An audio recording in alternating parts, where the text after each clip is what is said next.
নমস্কার বন্ধুরা, তোমাদের সবাইকে স্বাগত জানাই জিকে পয়েন্ট 365 ইউটিউব চ্যানেলের আরও একটি নতুন ভিডিওতে। আজকে আমরা আলোচনা করব ডাব্লিউবিপি কেপি কনস্টেবল 2024 এক্সামের জন্য গুরুত্বপূর্ণ কিছু জেনারেল নলেজ কোয়েশ্চেন অ্যান্সার নিয়ে, অর্থাৎ জিকে কোয়েশ্চেন অ্যান্সারের ক্লাস নিয়ে আলোচনা করবো আজকে তোমাদের সাথে। আমাদের এই যে জিকে কোয়েশ্চেন অ্যান্সার ক্লাসের সিরিজটি হচ্ছে, এর মধ্যে যে ভিডিওগুলি আসছে প্রত্যেকটি ভিডিওই কিন্তু তোমাদের জন্য ভীষণই গুরুত্বপূর্ণ। কোনো ভিডিও তোমরা স্কিপ করো না। এই ভিডিওগুলির মধ্যে যে প্রশ্ন আলোচনা করা হবে প্রত্যেকটি প্রশ্নই কিন্তু তোমাদের জন্য খুবই গুরুত্বপূর্ণ, কারণ এই প্রশ্নগুলো তোমাদের হুবহু পরীক্ষায় কমন পড়ার কিন্তু খুব চান্স রয়েছে। সেই কারণে ভিডিওগুলো স্কিপ করো না। সাথে থাকছে গুরুত্বপূর্ণ প্রশ্ন সংক্রান্ত নানান তথ্য, সেই তথ্যগুলোও তোমাদের জন্য গুরুত্বপূর্ণ এবং ব্যাখ্যা সহকারে প্রত্যেকটি প্রশ্নের আলোচনা কিন্তু তোমাদের সাথে করা হবে। ভিডিওগুলো শেষ পর্যন্ত সেই কারণে তোমরা দেখতে থাকো। ভিডিও যদি ভালো লাগে অবশ্যই আমাদের চ্যানেলটিকে সাবস্ক্রাইব করো, সাথে থাকা বেল বাটনটা ক্লিক করে রেখো ফর অল নোটিফিকেশন। ভিডিওটিকে একটি লাইক করো, তোমার বন্ধুদের সাথে ভিডিওগুলি শেয়ার করে দিও। তাহলে চলো আজকের ভিডিওটা শুরু করা যাক। প্রথম প্রশ্ন, ভিটামিন ডি এর রাসায়নিক নাম কি? চারটি অপশনের মধ্যে কোনটি সঠিক উত্তর হয়ে যাবে তোমরা বলো। ভিটামিন ডি এর রাসায়নিক নাম কি? সঠিক উত্তর হবে option D, calciferol. Vitamin D এর রাসায়নিক নাম ক্যালসিফেরল। আর এটির অভাবে কি কি হয় চলো আমরা এবার দেখে নিই। এই ভিটামিনের অভাবে শিশুদের রিকেট রোগ হয় আর বড়দের অস্ট্রিওম্যালেশিয়া রোগ হয়। দাঁতের বৃদ্ধি ব্যাহত হয় ও দাঁতের ক্ষয় হতে দেখা যায়। রক্তে ক্যালসিয়ামের পরিমাণ কমে যায় এবং ক্যালসিয়াম বিপাক ব্যাহত হয়। 2 নম্বর প্রশ্ন, নিম্নলিখিত কোন শহরটি নিপার নদীর পাশে অবস্থিত? নিপার নদীর পাশে কোন শহরটা অবস্থিত? এখানে চারটি অপশন রয়েছে, কোনটা সঠিক উত্তর হবে? এখানে সঠিক উত্তর হয়ে যাবে অপশন সি, কিয়েভ শহরটি নিপার নদীর পাশে অবস্থিত। 3 নম্বর প্রশ্ন, তিব্বতের রাক্ষসতাল হ্রদ থেকে নিচের কোন নদীর উৎপত্তি হয়েছে? সঠিক উত্তর কি হয়ে যাবে তোমরা কমেন্টে জানানোর চেষ্টা করো। এই প্রশ্নের সঠিক উত্তর হবে অপশন সি, শতদ্রু নদীটির উৎপত্তি হয়েছে তিব্বতের রাক্ষসতাল হ্রদ থেকে। তো শতদ্রুর উৎস হলো তিব্বতের রাক্ষসতাল হ্রদের নিকট, সেখান থেকে লাংকেনজাংবো এলিফ্যান্ট নদী, এটি তিব্বতী নাম।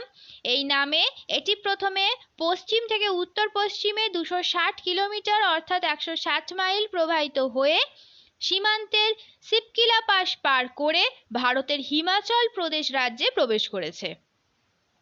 4 নম্বর প্রশ্ন, সোশ্যাল মিডিয়াতে বহুল প্রচলিত জিআইএফ মিডিয়া ফাইল, এই কথার জিআইএফ এর পুরো অর্থ কি?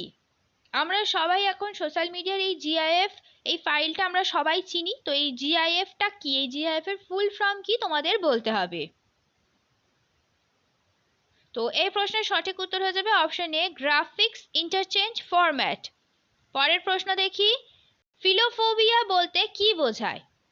তোমরা প্রশ্ন চলাকালীনই উত্তরগুলো কি হতে পারে বা সঠিক উত্তর কোনটা তোমরা আমাদের কমেন্টে জানানোর কিন্তু চেষ্টা করো। এর মাধ্যমে তোমাদের খুব ভালো কিন্তু একটা প্রিপারেশন হবে এক্সামের জন্য। তো ফিলোফোবিয়া বলতে কি বোঝায়, তোমরা যদি এই প্রশ্নের উত্তরটি জানো তাহলে অবশ্যই আমাদের কমেন্টে জানাও। সঠিক উত্তর হবে অপশন এ, ভালোবাসাকে ভয়। ফিলোফোবিয়ার অর্থ হলো ভালোবাসাকে ভয়। পরের প্রশ্ন দেখি, ইন্টারনেট ওয়েব ব্রাউজারে বহুল ব্যবহৃত আইপি অ্যাড্রেস, এই আইপি এর ফুল ফর্ম কি? আইপি অ্যাড্রেস এর ফুল ফর্ম কি তোমাদের বলতে হবে। সঠিক উত্তর হয়ে যাবে অপশন এ, ইন্টারনেট প্রোটোকল। পরের প্রশ্ন দেখি, ভারতের কোন স্বাধীনতা সংগ্রামী কুইক সিলভার নামে পরিচিত? কুইক সিলভার নামে কে পরিচিত, কোন স্বাধীনতা সংগ্রামী পরিচিত? সঠিক উত্তর হয়ে যাবে অপশন এ, চন্দ্রশেখর আজাদ। চন্দ্রশেখর আজাদ ভারতের স্বাধীনতা আন্দোলনের একজন বিপ্লবী ছিলেন। তিনি কুইক সিলভার নামে পরিচিত ছিলেন। বিপ্লবী ভগৎ সিংহের আদর্শিক গুরু হিসাবে চন্দ্রশেখর আজাদের পরিচয় আছে। চন্দ্রশেখর আজাদ 1931 সালের 27শে ফেব্রুয়ারি এলাহাবাদে আলফ্রেড পার্কে মারা যান। পরের প্রশ্ন দেখি এবার, বাংলার নোবেল বিজয়ী কবি কে তার রচনা গীতাঞ্জলির জন্য বিখ্যাত? এটা খুব সহজ একটি উত্তর, আমরা সবাই জানি এই উত্তরটা।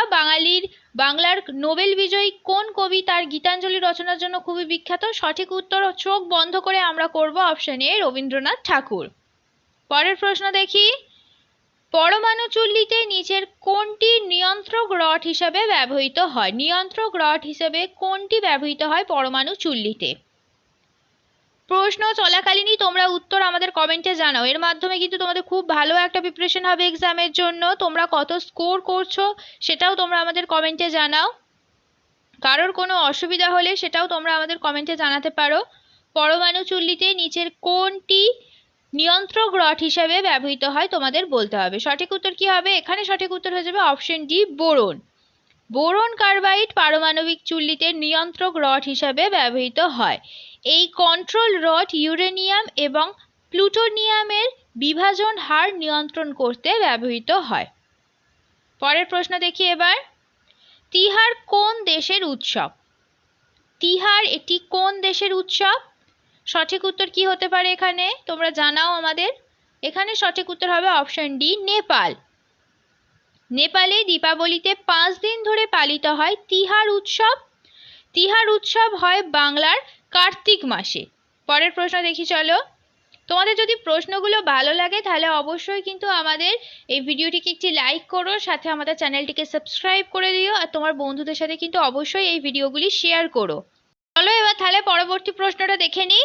ফ্রিডম ইন এক্সাইল হলো ড্যাশের আত্মজীবনী। কোনটি সঠিক উত্তর হবে? খুব ইম্পর্ট্যান্ট একটি প্রশ্ন। ফ্রিডম ইন এক্সাইল এটি কোন ব্যক্তির আত্মজীবনী তোমাদের বলতে হবে। এই প্রশ্নে যদি তোমরা সঠিক উত্তর জানো আমাদের কমেন্টে অবশ্যই তোমরা জানাও। সঠিক উত্তরটা মিলিয়ে দেখে নাও ঠিক হলো কিনা। অপশন সি হবে সঠিক উত্তর, Dalai Lama. Freedom of exile 14তম দলাই লামার একটি আত্মজীবনী। 14তম দলাই লামা তেনজিন গাইশো নামেও ডাকতেন, আর 14তম দলাই লামা 1989 সালের নোবেল শান্তি পুরস্কার জিতেছিলেন। পরের প্রশ্ন দেখি। নিম্নের কোনটির সাথে হিমোগ্লোবিনের এফিনিটি সব থেকে বেশি? সঠিক উত্তর হবে অপশন ডি, কার্বন মনোক্সাইড। পরের প্রশ্ন দেখি। ভারতীয় জাতীয় কংগ্রেস প্রথম অধিবেশনে কে সভাপতিত্ব করেন? ভারতীয় জাতীয় কংগ্রেসের প্রথম অধিবেশন হয়েছে 1885 সালে, এটা তোমরা মনে রাখবে, ভিভিআই একটি প্রশ্ন এটি। আর এখানে সঠিক উত্তর হবে অপশন ডি, ডব্লিউ.সি. ব্যানার্জিকে জাতীয় কংগ্রেসের প্রথম অধিবেশনে সভাপতিত্ব করেছিলেন। পরের প্রশ্ন দেখি। সমবাহু ত্রিভুজের ভরকেন্দ্র কোথায় থাকে? একটি সমবাহু ত্রিভুজ অর্থাৎ একটি ত্রিভুজে তো 3টি বাহু থাকে, 3টি বাহুর মধ্যে 3টি বাহুই সমান, তো সমবাহু ত্রিভুজের ভরকেন্দ্র কোথায় থাকে?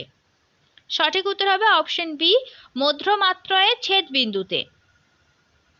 পরের প্রশ্ন দেখি। সেলসিয়াস এবং ফারেনহাইট স্কেলের সমান পাঠ পাওয়া যাবে কখন? দেখো নিচের 4টি অপশন রয়েছে, কখন সেলসিয়াস ও ফারেনহাইট স্কেলের সমান পাঠ পাওয়া যাবে?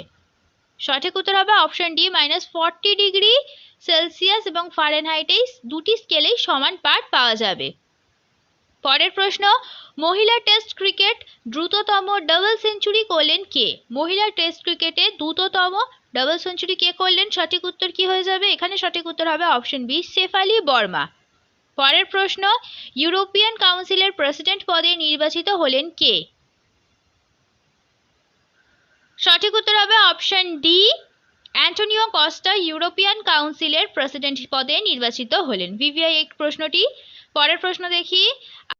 IMF AI প্রিপারেডনেস ইন্ডেক্স 2024 ভারতের স্থান কত? সঠিক উত্তর কি হবে এখানে তোমরা অবশ্যই কমেন্টে জানাও। IMF AI প্রিপারেডনেস ইন্ডেক্সে ভারতের স্থান হলো 72, আর প্রথম স্থানে রয়েছে সিঙ্গাপুর। পরের প্রশ্ন।